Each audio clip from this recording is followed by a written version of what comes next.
Okay, Craig, so we've looked at the introduction and looked at a bit about where MBTI Step 2's come from, and now we're going to explore extroversion and introversion in a bit more depth, and then the other dimensions after that, but we'll start with extroversion and introversion. So when you did MBTI before, how clear were you about your extroversion and introversion preference? I think I was very clear. I think that I would have said that I had tendencies towards extroversion very clearly from the moment I started looking at MBTI. Brilliant. Okay, so now we're going to explore that in a bit more depth.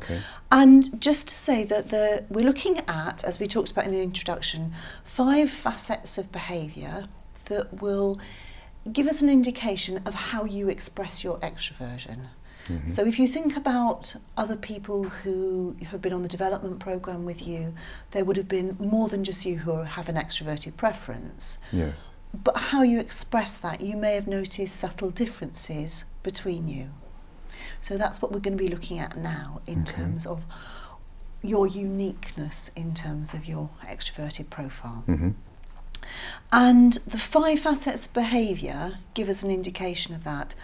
But extroversion, introversion is more than just the 5 facets of behaviour. So if we add up all the 5 facets, we won't have all of extroversion and introversion, which hopefully you'll remember from doing step 1, is about where you're energised from. Yes. Brilliant. Yes, okay, exactly. Let's go. So what we're going to look at here is the 5 facets, and your profile is here. So this is how you've scored on the different facets.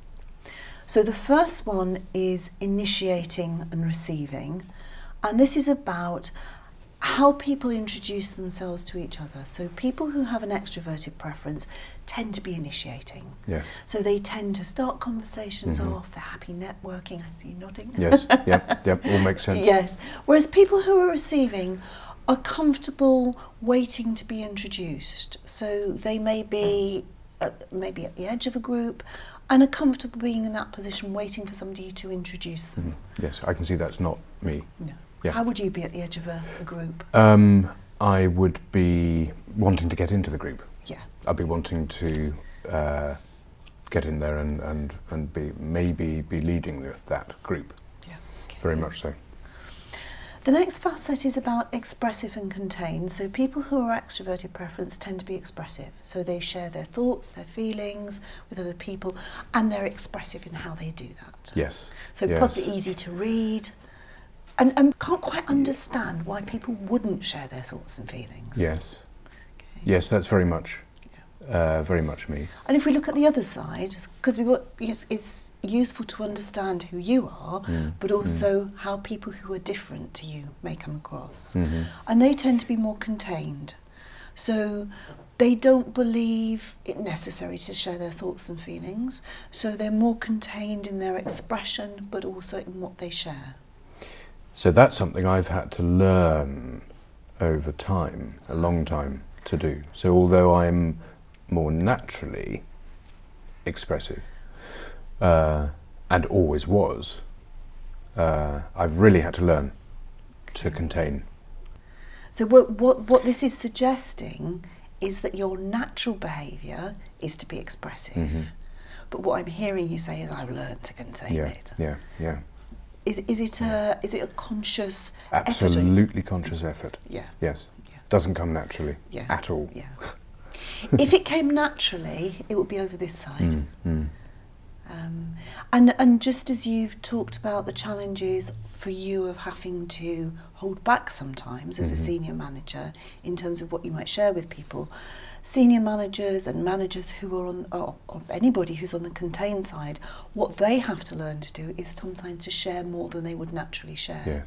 Yes. So there is no right or wrong, both bring the challenges in different ways. Exactly, yeah. The next one's gregarious and intimate. So people who have an extroverted preference tend to be gregarious. They like to be part of a group, they like to be popular. Popular is important to them, and they like to join things. Whereas people who are introverted preference tend to be more intimate. So they are more comfortable with depth of relationships, may well have fewer friends that they've built up over a period of time. So for them, the intimacy is more important than the popularity. Yes. I'm definitely more on the gregarious. I don't necessarily, especially in a work environment, necessarily need intimacy. I need team, and I need teamwork. Yes. And I need to be able to work with that team and lead that team. Okay. So I don't. So that's right. I would agree with that. Brilliant. And what happens when you have to work by yourself? That's fine, because I'm by myself and I'm not having to account for anyone else. So I don't find that a problem at all. That solitary element, absolutely fine. So that demonstrates, as we've talked about before, that you can do both. You can have an extroverted preference when you're gaining energy from other people, but you will also have time by yourself and can be quite comfortable with that. Yes. Next one, active and reflective. People who are active typically want to get involved with things. In meetings, you'll see them actively engaged in the discussion, whereas people who are introverted preference tend to see being more reflective, more observing what's going on. So if you think back to when we did when you did your step 1 feedback, do you remember we were talking about people with an extroverted preference typically do something, then we'll think about it and do it again, whereas people with an introverted preference tend to think about it, then do it and think. That's where this is partially coming from, that am I actively involved in doing things, or am I observing more? Yes. And again, it's fairly obvious to me. I'm in there, I'm leading, I'm wanting the contact, I'm wanting to be interactive. I find it very difficult to sit on the edge, sit on the outside, and wait my turn, or take the time to think about. I will just get in there and make my opinions heard. Maybe we'll pick up a bit on that a bit later, when we look at some of the other dimensions, and when we look at all your profile together. Maybe we can come back to that.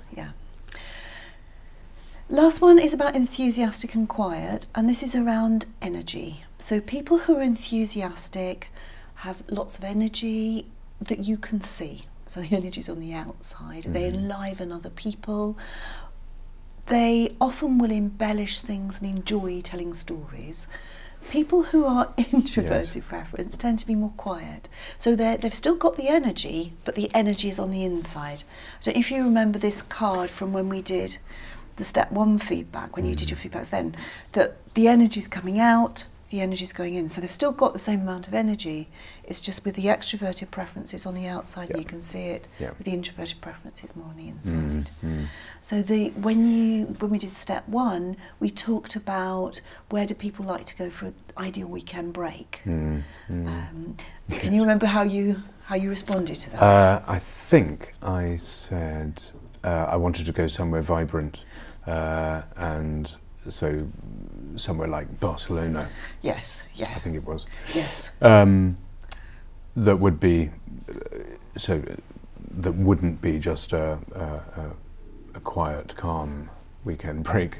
It would be a vibrant city. Yes. That's what I need. And can you remember how your introverted preference colleagues, what were the ideal weekend break with them was? Well, I think it was being somewhere very quiet, going into the countryside, that sort of thing, being very much away from technology, away from live phones, everything, so that they could shut the door and switch off.